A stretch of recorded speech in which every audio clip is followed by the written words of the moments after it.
Okay, just to repeat before we formally start that we have English and French interpretation available, and you can choose it on the lower end of the screen of the Zoom program if you click on the little globe. And I think with this, ladies and gentlemen, good morning, good afternoon, good evening. I'm very happy to welcome to our series of online workshops on education for sustainable development. The big combination ESD and the world beyond COVID, which is our first workshop. My name is Alexander Leicht. I work at Unesco for Education for Sustainable Development. I will moderate this 1 hour session with a number of distinguished panelists. And in order to open our session today, I'm very happy to give the floor to Ms. Vibeke Jensen, who is the Director of the Division for Peace and Education for Sustainable Development at UNESCO. You have the floor.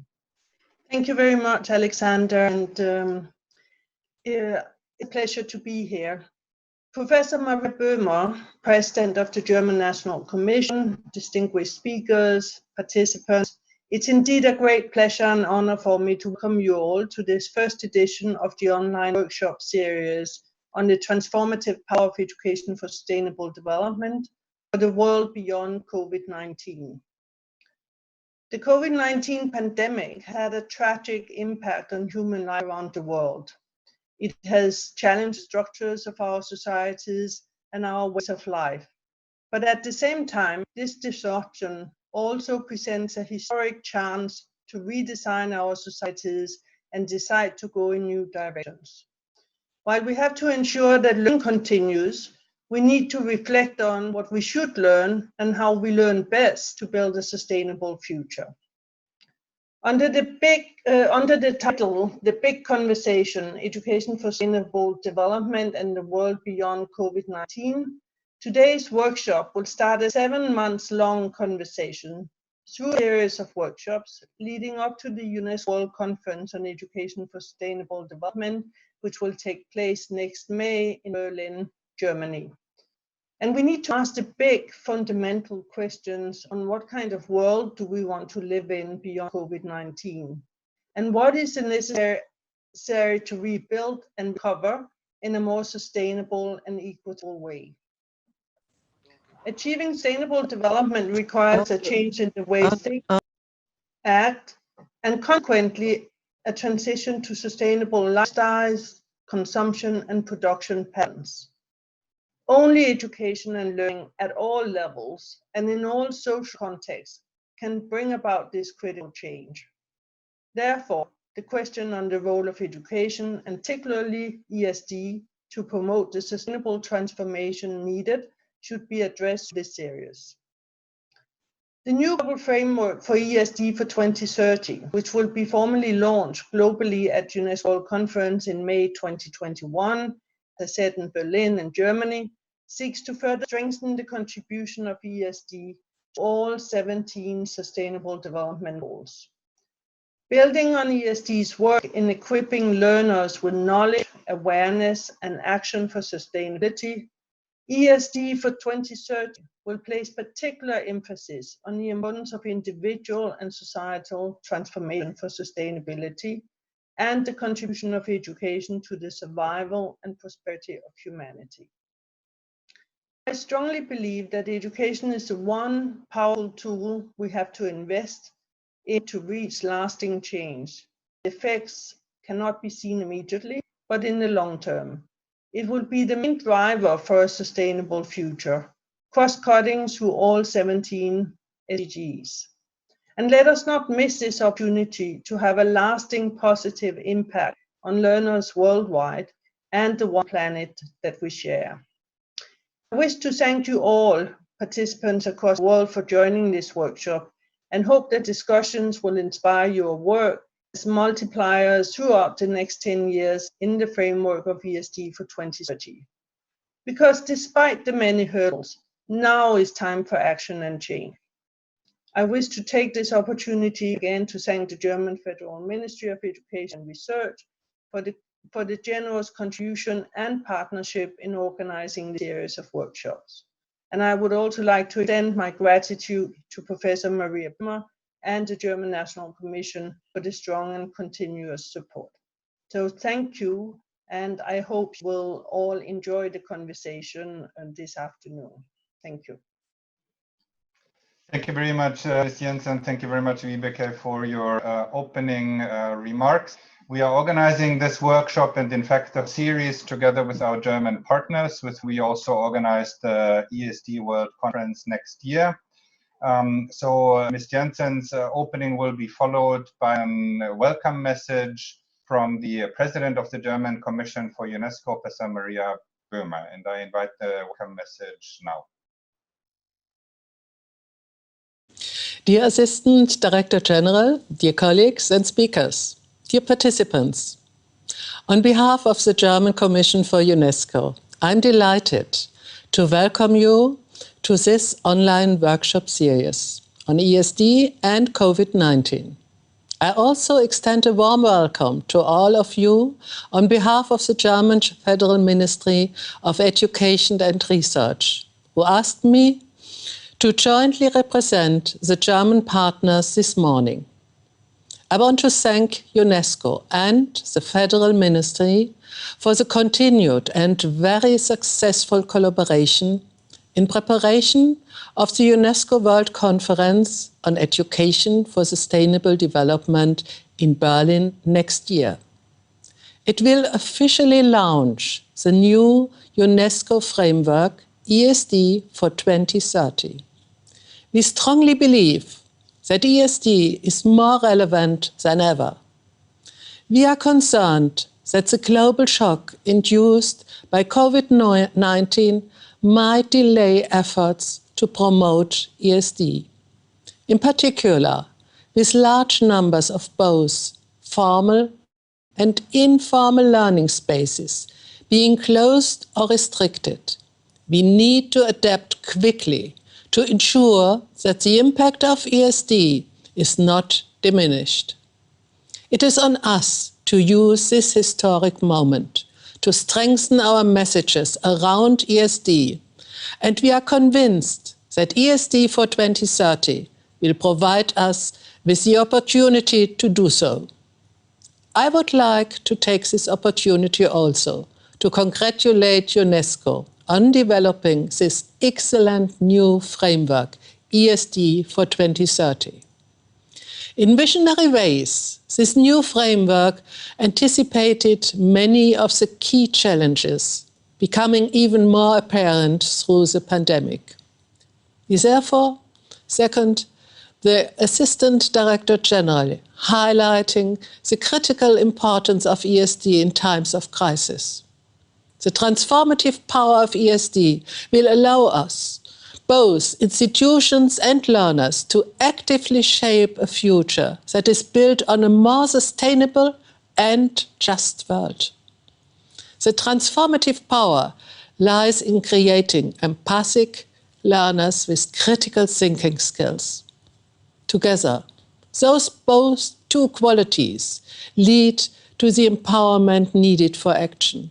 We need to urgently put young people in the center of this transformation.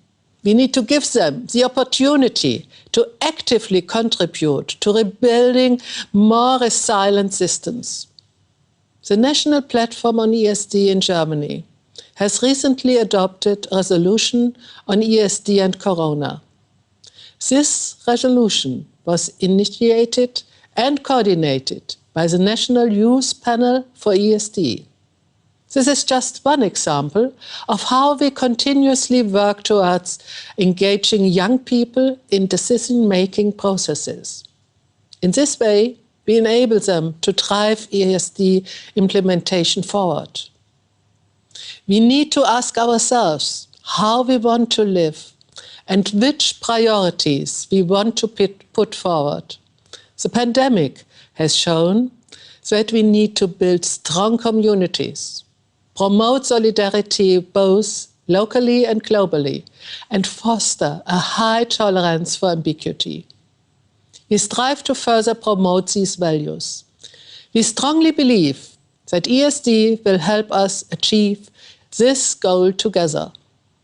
I look forward to seeing you either virtually or in person in Berlin next year.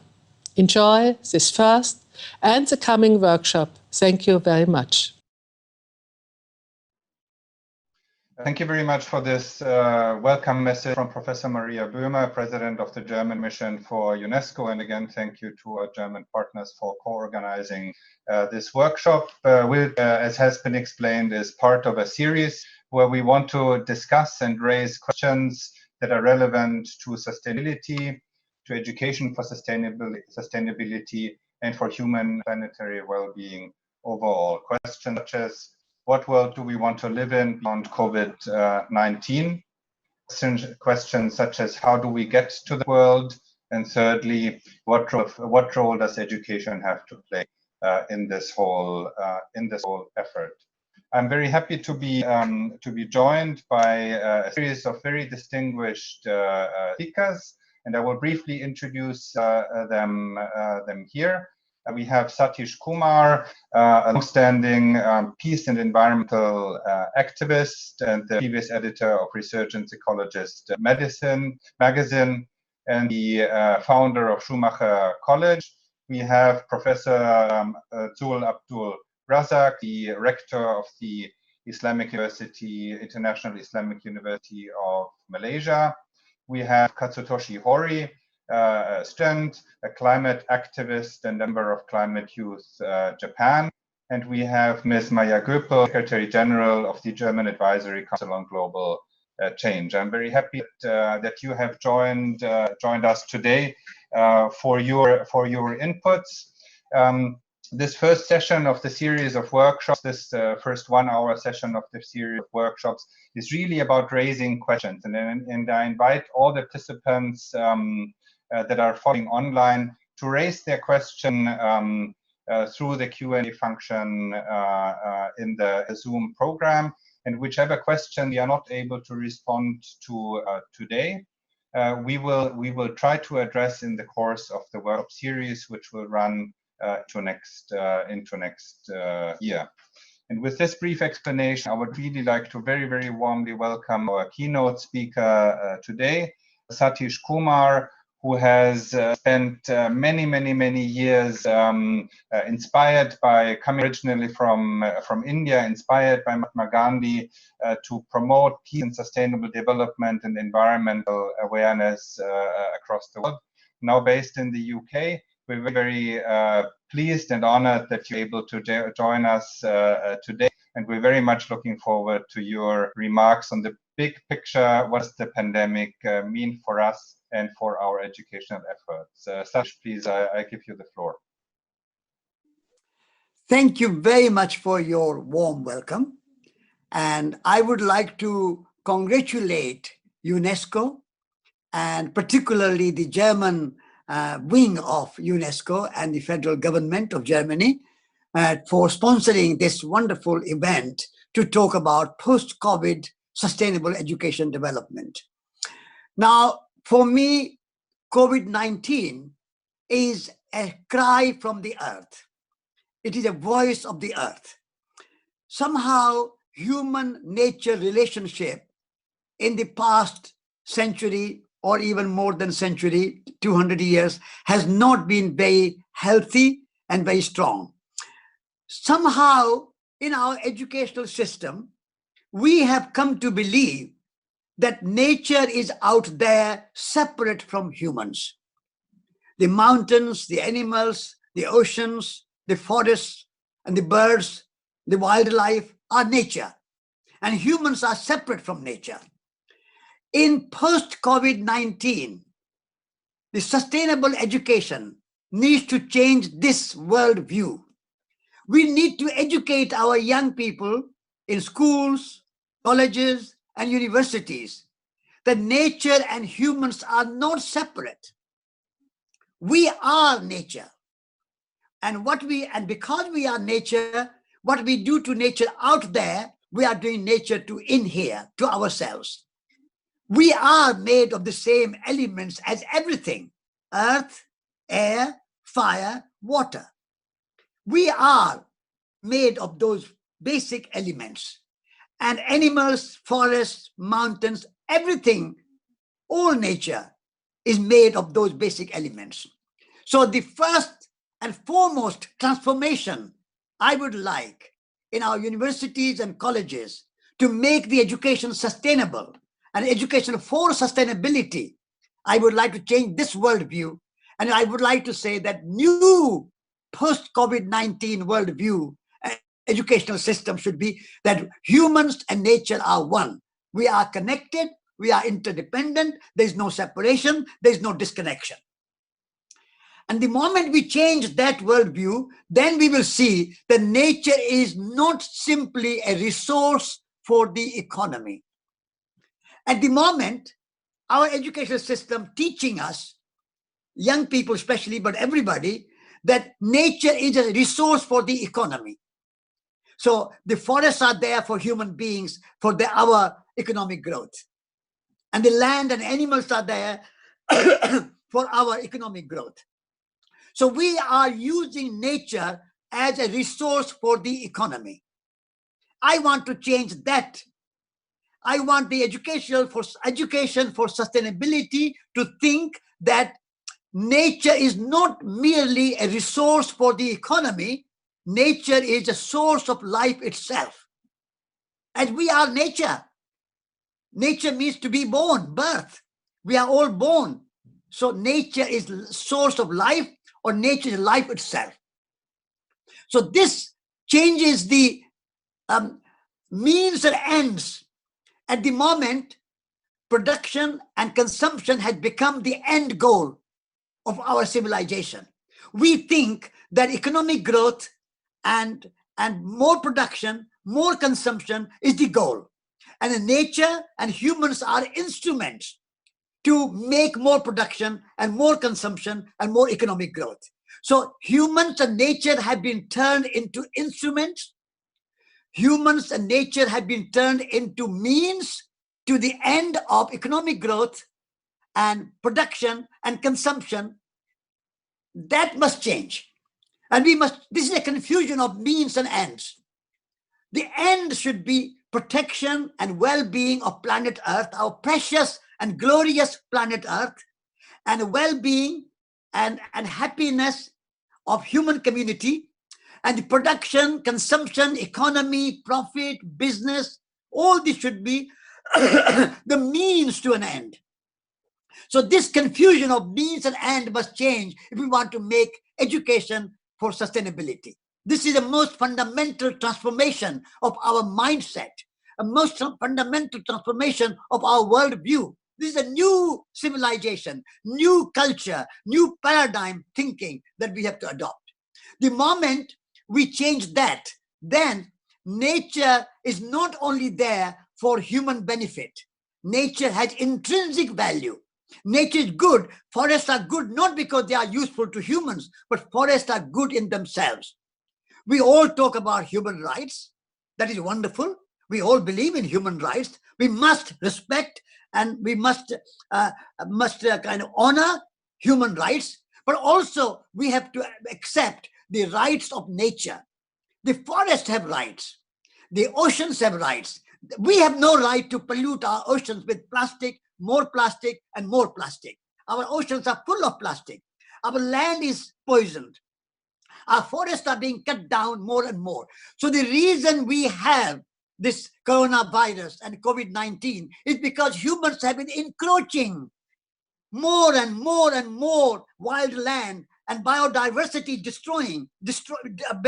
biodiversity is being destroyed, and the wildlife is being destroyed. And we are bringing more and more monoculture, mass production of agriculture, soya beans and other things. And we are cutting down rainforest and many other wild places.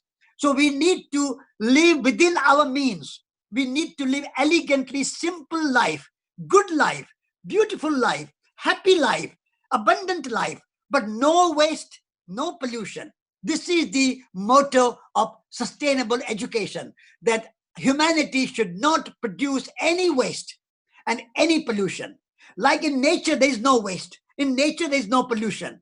And we are nature. Why we humans have created this idea of pollution and waste and degradation of our environment. So economy should be cyclical as in nature, everything is cyclical. Nature grows and grows. At the moment, we have apple season, and this apple season is giving us thousands and thousands of apples every tree is producing. So there's a growth in nature. There's a growth, but that growth is without waste and without pollution. All apples can be eaten or can go back to earth, back to nature, and can become soil. And so we have to create a new economy which is not linear, that you take from nature, use it and throw it away as a waste and pollution, like we are doing carbon emission in the climate and creating climate change and global warming.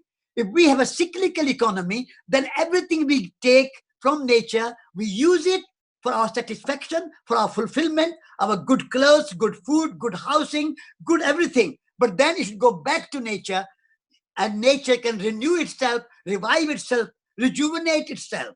So the nature should be nurtured and rejuvenated with human activity, and not diminished and not polluted and not wasted, and the biodiversity and wildlife should not be diminished. These are the fundamental principles of sustainable education. And if we can adopt these fundamental principles, then I think we will have learned a good lesson from this COVID-19, which has been the voice of the earth. And the earth is saying the human nature relationship has to be more harmonious and not a relationship of exploitation and subjugation. Humans are not here to conquer nature. Humans are here to care for nature. And the old idea, the old educational system has been teaching us to conquer nature, subjugate nature, and make nature our slave. Nature is not our slave. We are nature, and nature is our friend, and nature is our family. All the birds in the sky, all the animals in the forest, all the fish and sea life in the oceans, they're all our family members. We are one earth community, and this is our common home. Planet home is our common home. This is what we need to teach our young people, that we live in this one common home and we must take care of it. If we can bring these ideas into education, I think our education can be for sustainability.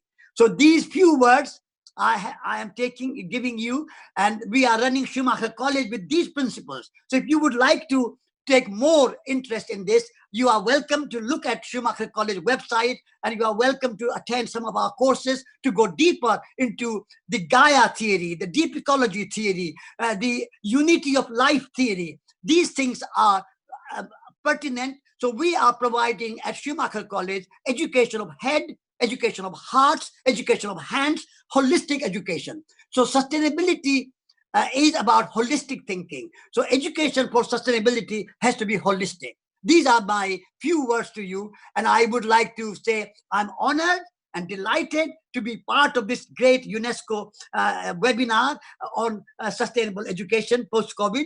And so thank you for inviting me, and thank you for giving me this opportunity to say a few words. Thank you. Thank you so much, Satish. Thank you so much for your very, very powerful views and remarks on the current situation, and also for giving us a vision of where we could go with education, so that education does not exacerbate problems, but really is part of the solution. Thank you very much indeed for your remarks. I move on to Professor Zul Razak, who is Director of the International Islamic University of Malaysia, and also the immediate past president of the International Association of Universities, one of the largest university networks across the world. And he is also one of very long-standing promoters of education for sustainable development. We're very, very happy to have you here with us today, and you will share your comments coming from issue of a ways of life and lifestyle perspective. Zul, I invite you to take the floor. Thank you very much, Alexander, and thank you very much for also giving me this opportunity to say some words about what we're facing today. And I would like to also congratulate Mr. Kumar for giving such an inspiring keynote, and I remain speechless listening to what you have said. Now, quite clearly, I think as far as we are concerned, looking at lifestyle are basically shaped by the kind of education, the kind of training that we got in schools or personally or otherwise outside school. And these are the ones that is shaping our lifestyle today.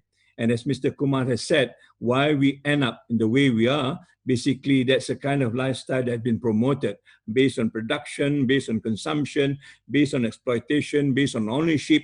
And all these are the new values, quote unquote, as I see it, because we used to live at a very simple life. We used to live in a very humble life where we think that human being and nature is part and parcel of one and the same. When we talk about new normal, for example, I think it is not new, it is a renewed normal. It is an experience that we have gone through for many ages. We have seen many things that's happening before this. When you talk about the Holocene era, for example, it is an era that we perhaps live better than what we are living now in the Anthropocene era. And therefore, when we talk about lifestyle, I think we need to go back to where we used to be and to relearn what we have had through the generations before us. And this, I come from the vision of values. I am very fortunate to be involved in the two-day symposium. And I think the overwhelming views that I think I hear is basically, let's bring back the values. The values, us as human beings, the values that we can live together with nature, symbiotically benefiting from one another. And these are the values that I think we need to integrate it back into education as part and parcel of the education for lifelong learning, education for sustainable development, and education for the future. Until and unless we can bring back values of this nature into the education system, then I think there is no way we're going to fight the coronavirus. As Mr. Kumar talked about, we are conquering nature. Now it looks as though that nature is conquering us. All of us remain locked down. All of us remain almost paralyzed. We cannot live on the consumption and the production that we've built for so long because it is not the natural way of living as far as the COVID virus is concerned. And therefore, I would like to go back to the whole idea of trying to protect human being, and from the point of view of life, from the point of view of its intellectual thinking, from the point of view of building a lineage or a future generation that is to come that will inherit the earth, the way sustainable development has phrased it, the way we use resources, and also the way we dignify ourselves as human beings, part and parcel of nature, the wisest, as it were, called the Homo sapiens. We have lost of this, and I think we need to bring back all these, at least 5 principles. We need to talk about what nature, what values that we need to bring, values of life protection, the values of our intellectual, how do you protect it, the values of protecting the younger generation who are now voicing concern of what their future looks like and how do you dignify life as we go along. I think these are the values that I think have been associated for us for a long time. It is a value that has been remained tried and tested. It is nothing that we can doubt about because for a long time this value has sustained life. And even when we see disruption, I mean, when I talk about Aceh, when we talk about Fukushima, we bounce back on these very same values. We are resilient because we still have these values with us. And therefore, I think these values need to come back into our education system, be it formal, be it informal, and so on and so forth. From the little work that we have done, in many cultures around the world, these values remain pristine. When we talk about Japan, I learned about the values of Kizuna, the values of Ikigai. When we talk about Sweden, the values of Lagom. When we went to Bali, the values of Trikina Harana. These are values that has been there. And in my own society, we talk about values of Sejahtera. But they are nowhere to be seen because they are not quote unquote marketable. They are not quote unquote economically viable, as it were, and therefore they are just shift to a side. In our case, in Malaysia, the national education philosophy is built on these values of Sejahtera. We've got the word called Sejahtera Diri, and this is the end product of education. The confusion that Mr. Kumar talked about does not exist in our philosophy, but implementation of that philosophy, being sidelined, being marginalized, and be pushed by sometime by the marketplace, that we now begin to look at different ways of making our education work. So I would like to come back to this whole idea, let's revisit the past, Let's see what we can salvage from the past. And the past is still well represented in many parts of the world when we talk about the indigenous population. These are the population that's been living very much in the sense of sustainable development. As we interact with them, we found that they are living in a much peaceful and much sustainable way compared to we, quote unquote, in the civilized world. And I think we need to revisit them. We need to bring them back into the mainstream and relearn from them what we have forgotten for a long time, and then become integrated with nature once again. I would like to end by saying that lifestyle, as far as I understand it, is an aggregation of life, experiences, and also relationship. And these, again, the three words that I hear often in the last two symposiums: where is the relationship, where is the experience, and where is the aspiration to move forward to save human being, not just one cohort of people or a group of people or a nation, but the whole human being, as it is metaphor in our planet, the one planet that we only have, and the one planet that we need to save so that our survival can also be with that. Yeah. Last but not least, on this view, I think we need to talk about the value that has gone wrong or missing altogether, and it's about trust and trustworthiness. I think these values that we talked about are all based on trust and trustworthiness. If you don't have trust, then I think we see what we see today. People are questioning the very assumptions about human being and nature. We are talking about fake news and all those things that have been imported in because we do not have trust, because we have lost the trust somehow or other. And we need to build this trust again, because that's the bedrock of our living together in solidarity, our living together in creating civilization, and our living together to ensure that the survival of this planet Earth and us as a human person live together in harmony. So on that note, I would like to thank very much the organization for taking this initiative. And I'm very happy that we are talking about the language that we need to talk maybe some years ago, but thankfully COVID is here to remind us. If we neglect this opportunity, we probably will not have another opportunity to move forward. I'm optimistic that we're working together, we will come to a solution if we come back to our sanity as far as human being, nature, culture, and values is concerned. Thank you very much. Thank you very much, Professor Zul, for your wonderful remarks, reminding us of values that in fact exist and that we all do share, but that are often so imperfectly and little implemented. Thank you very much for your remarks. I will move on to Katsutoshi Hori from Japan, who's a student and climate activist and part of the climate youth activist movement in Japan. And I will invite you to give us your comments, your remarks, your observations about the current situation, in particular, of course, focusing on the issue of climate change. Katsutoshi, you have the floor. Thank you, Alexander, and everyone. So it's really an honor to be here. And my name is Katsutoshi Hori from Japan. The incredible event which occurred last year was COVID-19, and this sudden crisis has huge impact on the world. But we also have a crisis that we've been working for a long time. Today, I will speak about the climate crisis. When I was an elementary school student, I did a free research project and came across a book about environmental issues. I learned that global warming will threaten our lives, but I couldn't help but wonder what was adults were doing about it. I believe that the Kyoto Protocol, adopted at the time of my birth year, was leading the world to solve global warming. However, my hope was broken in the worst way. 2 years ago, my hometown, Okayama, made a big news across Japan. Extreme weather caused flood there. In the end, my friends' houses were washed away, and my school became an evacuation area. According to one study, I learned that it could not have happened without the effect of the global warming. We lost important things because we didn't tackle what was expected to happen. Why have we ignored such a huge crisis? There's nothing more foolish than to lose something and then realize how precious it was.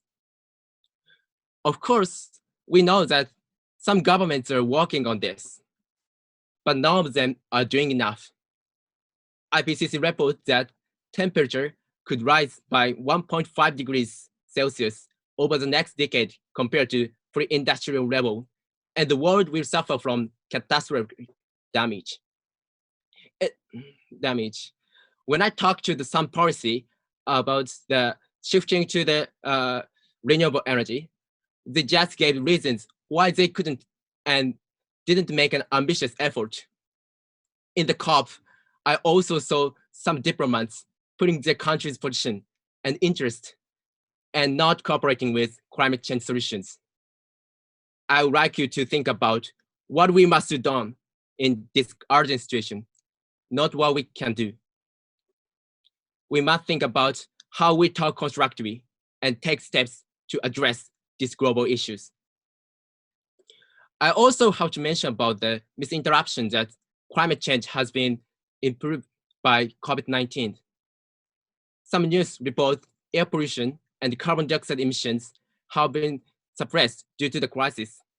But I think this is a big misleading because this fact does not show any solutions to climate change. Even if the emission is reduced, its effect is insignificant, and global warming will not stop in just 1 year. And most importantly, human beings do not want the isolated lifestyles. I think that COVID-19 is also an alert from nature to us, same as climate change. Both problems were provoked by careless and excessive human beings' activities. Also, they are closely related. As global warming is processing, viruses will become more active and spread their habitats. This is why we must confront the infections and climate change together. I clearly remember my teacher telling me that your generation is going to have a tough time, so good luck. But young people don't ask for this empty encouragement. We have to realize that this society puts all of burden on voiceless future generations who have no choice in what kind of planet to live. I also would like you to know that we are the last generation to have a choice to save the planet and must face up to this responsibility. Over the next decade, I'm really worried that the world become much more devastated. But if we want to find hope in this world, what we need is our ethics and responsibility for the future. UNESCO also must continue to exist as a symbol of people's fortress of peace. I hope this conference becomes a start to show that cooperation for the peace together. Thank you. Great, thank you very much, Katsuyoshi, for your very, very powerful remarks based on partly on your own experience and on your tireless efforts to address climate change and to mobilize against climate change. Thank you very much indeed. I'll move on to Ms. Maya Göpp, the Secretary General of the German Advisory Council on Global Change. Very happy to have you here with us as a key expert talking about building resilience, but also going much beyond. We're very happy to give you the floor, Ms. Göpp.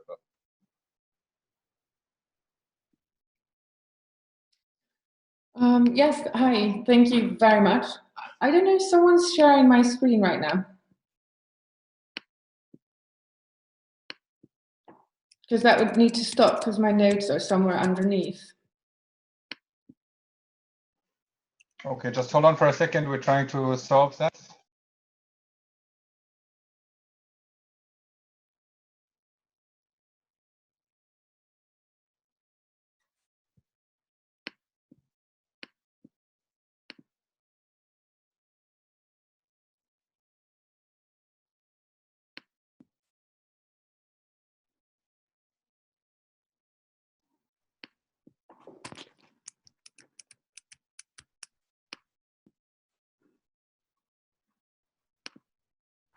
Okay. Okay, I don't see a way, my colleagues don't seem to find a way to stop that. Fine. I think I've got it. Okay, yeah, thank you. So please go ahead. No, yeah, no, I'm sorry for that. I just pulled everything up when the moment you kind of put me onto speaking slow. I had to find my way out. No, I think what I would really like to do is to offer a totally northern Western point of view, and especially out of the country of Germany, that has weathered this crisis rather well in comparison to its impact on people and society, whilst trying to make the connections to what Satish, Kumar and others have said, because I do feel that we did have a difficulty when we think about promoting sustainability and especially political changes for sustainability to get people into understanding why that was not basically sacrificing what they had before, but a revisiting of who we actually are. And this is what I really, really appreciated, Satish, in the way that you presented it. And I've been trying to put this forward a lot, that Corona and the coronavirus has interrupted a lot of our routines. They keep us frantic and push us through the days to discover again our biological existence. Because it was this close connection between degradation of ecosystems that makes viruses jump onto human beings, and then to understand how vulnerable we are because of being a biological beings, and how much the emphasis on what is really important in our societies and who's doing the really important jobs in our societies has completely shifted, because formerly we were just frantic about digitalization and finance, which was really what a progress and an innovation agenda was all about. And this moment was giving us an opportunity to reconsider those priorities and to reconsider, exactly as you said, what are means and what are higher ends, and what are the basic fundamentals on which delivering on those higher ends is actually dependent. So this is why I grouped it a little bit in 5 pieces. And I think this notion of worldview, how can we really use this opportunity also to see things a bit more systemically? Obviously, we had a few people that were just angry at others when the shopping shelves were empty. They just looked at everybody else as a virus carrier. They could threaten themselves. You did have that reaction as well, but many, many were coming much closer to seeing the world systemically. So why is the shelf in the supermarket empty? Because supply chains have been set up in a way that the moment that migrant workers are not participating in the harvest in Germany, because they're not able to enter the country, they're breaking down. Who is involved in actually delivering all that food for us? How are they being compensated? We had big scandals in the meat production industry because Corona spread there viciously because the working conditions are so bad. And it is a lot of migrant workers from Eastern Europe that are doing that for an amount of money that no German would ever go working for. So it did kind of really surface in a very tangible way and visible way a lot of the things that we said are not sustainable in the existing system that we got so used to calling normal, or the reality, and the past dependencies that seem to be not changeable. This interrupting of those past dependencies was politically not feasible.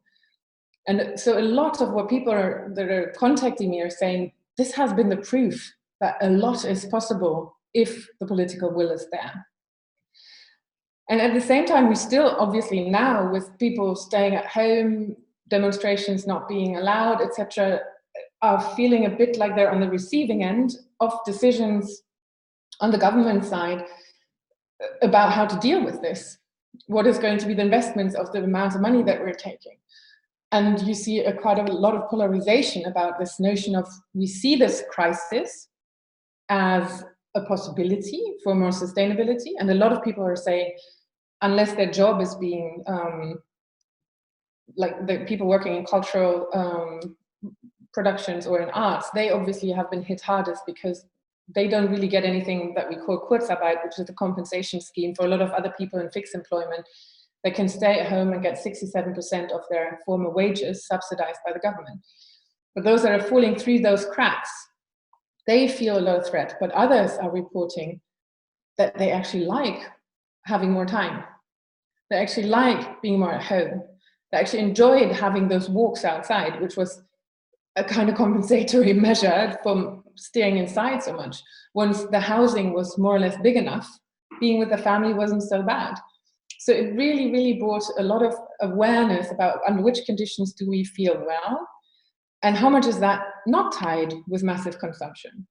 And so why economists are still calculating, oh, as soon as everything's opening up and we have to stimulate consumption and people have now all these savings and they'll pump them out into consuming, there is a feeling of continued risk that is not going to guarantee that demand, a lot of spending of consumers will pick up again, because they still don't want to go flying, they still don't want to go on cruise ships, and they can't eat 24 hours in a restaurant to kind of compensate for all the meals they've missed out on. So the whole economics is kind of breaking apart, with which we can anticipate what is going to be consumer behavior, and thus where our business is going to pick up beyond the everyday needs, obviously. And then some more luxurious goods that people finally had time to actually shop and go about. But so the whole causality assumptions that we had on our economy have been challenged. And it does mean that we have to much more empirically look at what's possible right now, and how do we make sure that the means taken, especially with public money, are going to serve protecting the most vulnerable, and are going to serve to transform those supply chains, to transform, making them into something more resilient. And this is obviously the kind of subject that was put forward for my conclusion.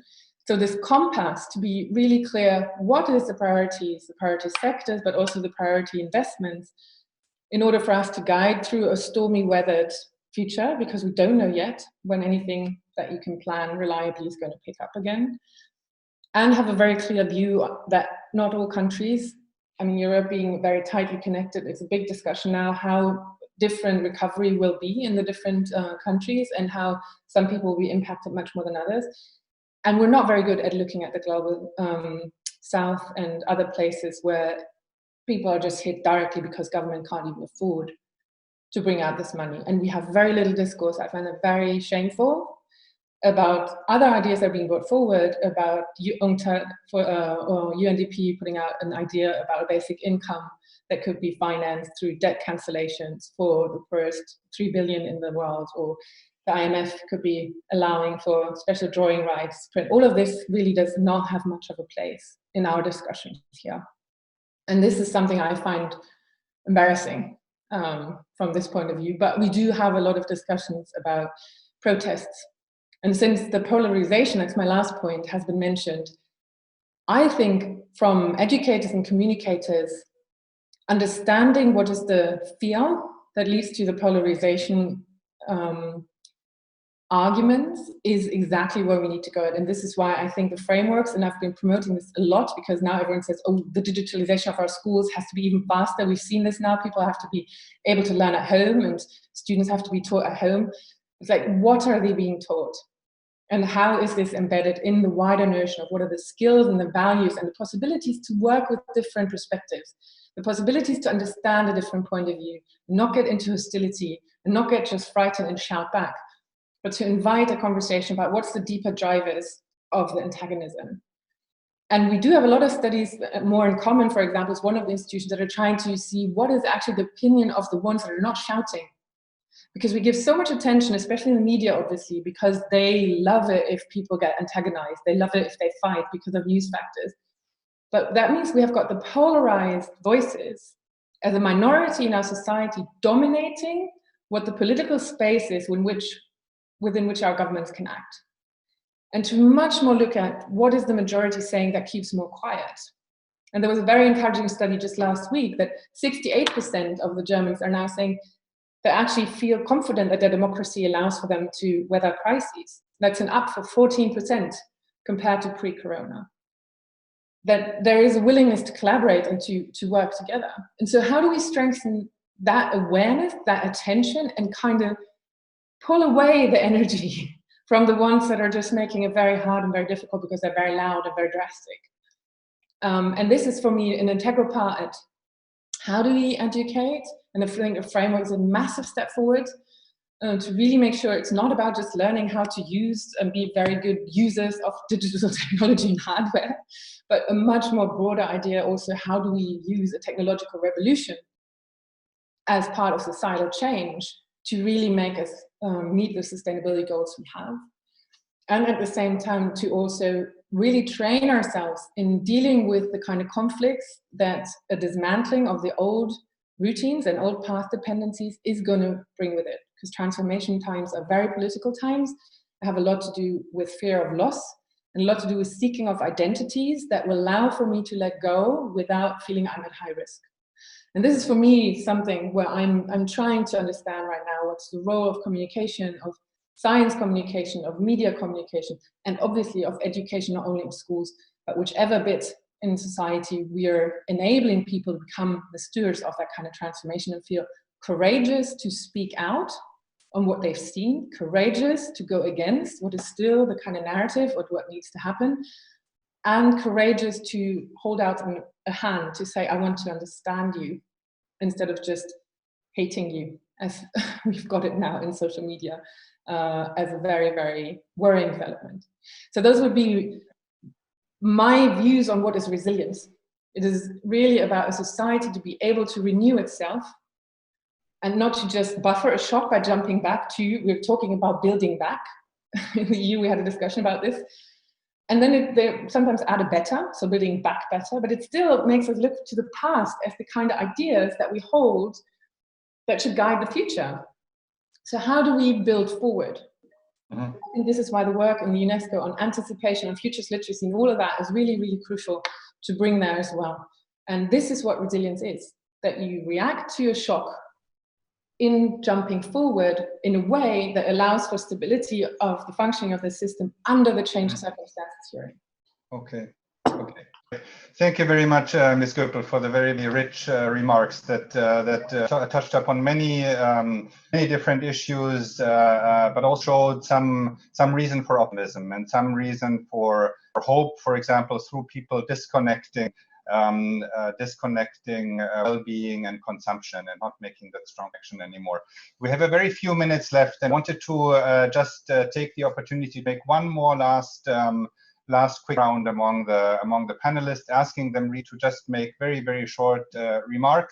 And I wanted to ask, we have most of our audience, of course, from the education community. It's either educators themselves, or it's people who are responsible for education systems or part of the education system. And I think you have all showed a very clear and very compelling vision of where we would have to go, what would have to change. And I just wanted briefly, and we really do have only a couple of minutes left before the interpreters before we have to cut also for the interpretation.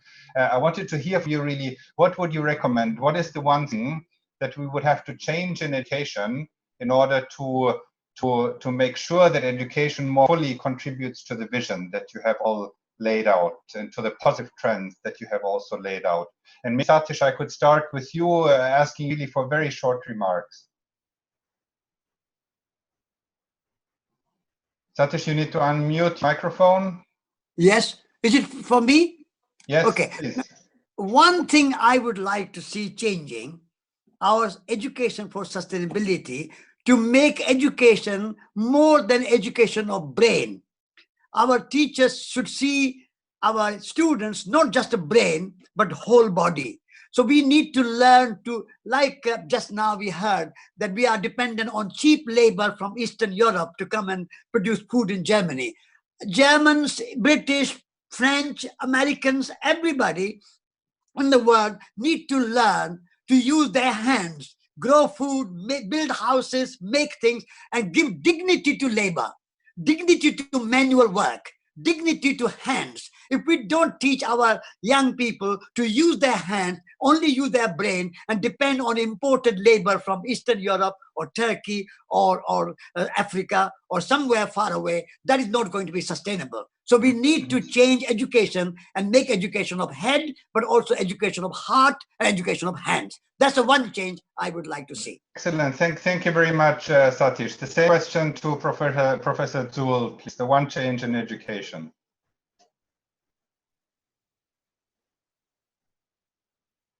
We can't hear you.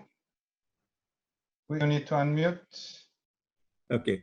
I would like to echo Mr. Kumar. I think it's not just the hand and the brain, it's also the heart. I think for us, at least from our philosophical point of view, the complete human person is three-ish: the head, the hand, and also the heart.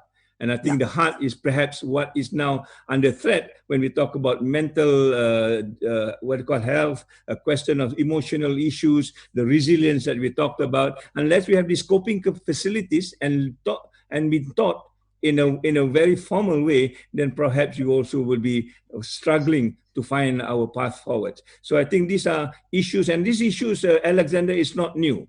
You go back to UNESCO, I always talked about this, the 4 pillars of learning. You talk about the learning to be, and it talks about the complete person.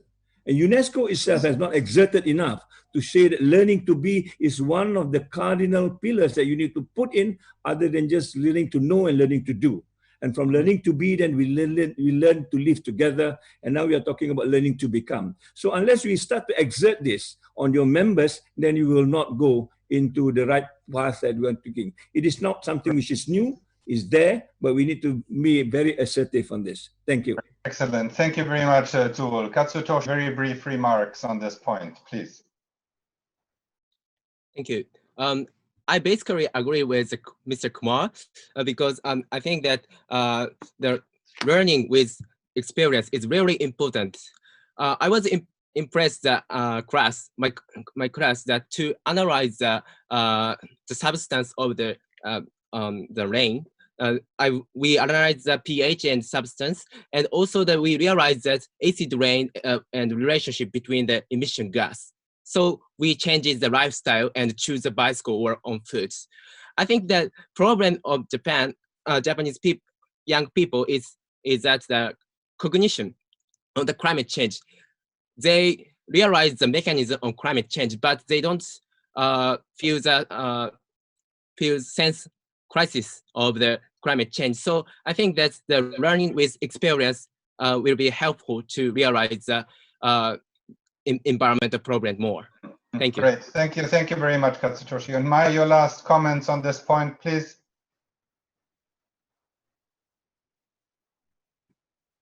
I think what is at stake in our societies that are over-consuming societies is dare to see.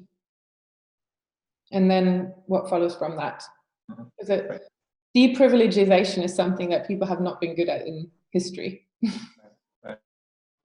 Thank you very much for that last comment. Already it was a very dense session. We're coming to the end already of our session. I thank very much the four speakers. I thank again also the German partners for co-organizing this seminar, which, as we said, is only the start of a series of a number of seminars. The next one taking place on the 14th of October. We have received many questions in the chat box. Some of them were around the question implementation, and we try to say just at least a few words about it at the end. Many other rich questions came up. We will digest them, we will collect them, and we will try to address them as many of them as we can in the whole series of the webinars. With this, just again, thanks very much to the whole audience for participating in such large numbers. I thank very much the speakers, and I hope to stay in touch and see you soon. Thank you very much. Thank you very much, Alexander. Thank you.